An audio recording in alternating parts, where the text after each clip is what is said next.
Okay, ice is pretty bad, and snow was actually, you might be saying, where's that? Athens County. And, you know, we've seen that in Vinton County and portions of Jackson County. And so, yeah, when we talked about the warm wedge in the middle, yes, we did get less snow there, and we did get the freezing rain there. But we did get the snow in our Ohio counties where it was colder, and we got sleet to the east. And I'll show you that in just a moment. But that was from Athens this morning. Hard to get around. This is icy stuff. And this is looking at, again, if we go over here on 64 to the west, looking back, if we're going that way, we're going back toward right there, the border of Kentucky and West Virginia. That is just something else right now, just dealing with everything freezing over solid. And speaking of that, now let's go to the east in Summersville, where we had the freezing rain today, and now it is snowing again. This is the light, fluffy snow. Unfortunately, because everything was damp, it's sticking on everything, and it's freezing. And Pomeroy, the snow has pretty much wound down there, as you can see. And road conditions right now, if there's not snow on it, there's ice on it. And that's not changing tonight.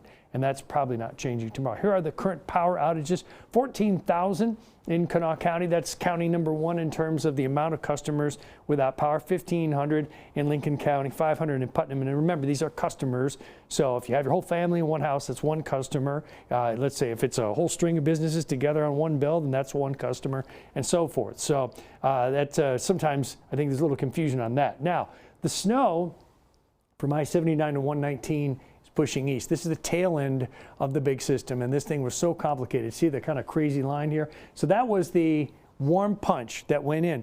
Was it warmer than we thought it would be? Yeah, absolutely. Did that cut the totals of the snow? It did, right through here. Was it still a winter storm? Yeah. Was it still bad? Yeah. Is it still good that we had stuff? Yeah.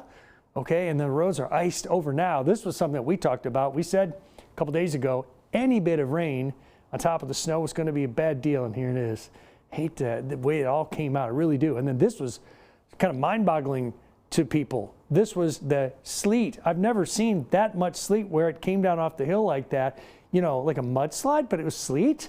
That is in Summers County, southern West Virginia. And sleet is where you have, it's so warm up here that it's a raindrop, but then it instantly freezes down here, probably close to the hilltop, and then refreezes. That is amazing. That's all little, tiny little ice balls, if you will. They're all in a big pile, but they just block the roads in some of these places. Amazing. Never seen that much.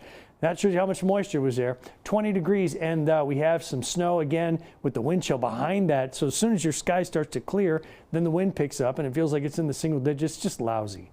It's again, even when you kind of know, like, well, it's going to get really bad and cold after this, it's almost like you're never really ready for that in the morning. It feels like 4 below in Huntington in the morning at 7 a.m.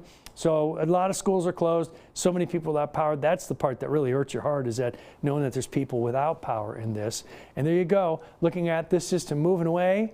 Takes a couple of hours to get out of the mountains. But then watch this. I want you to know there will be squalls tomorrow. And those, if we think about the last time we had squalls, and it was like a little narrow band where the road could be closed because there was a spin out, something like that. Well, we don't want that. So just know that squalls are out there, brief whiteouts. Doesn't put down a lot of snow, but it can be a pain. And more squalls late on Tuesday. And then guess what? Now a little system, little clipper that comes through on Wednesday.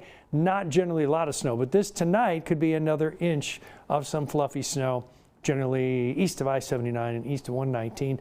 Insult to injury, basically. 20 degrees for tomorrow and 28 Tuesday. That's the warm day. That's our thaw-out day. 22 on Wednesday. More Arctic air after that little clipper. Teens for highs Thursday, Friday. Single digits all week long. Just hopefully everybody's going to be all right, okay? We'll keep you up to date right here, and we're back with more right after this.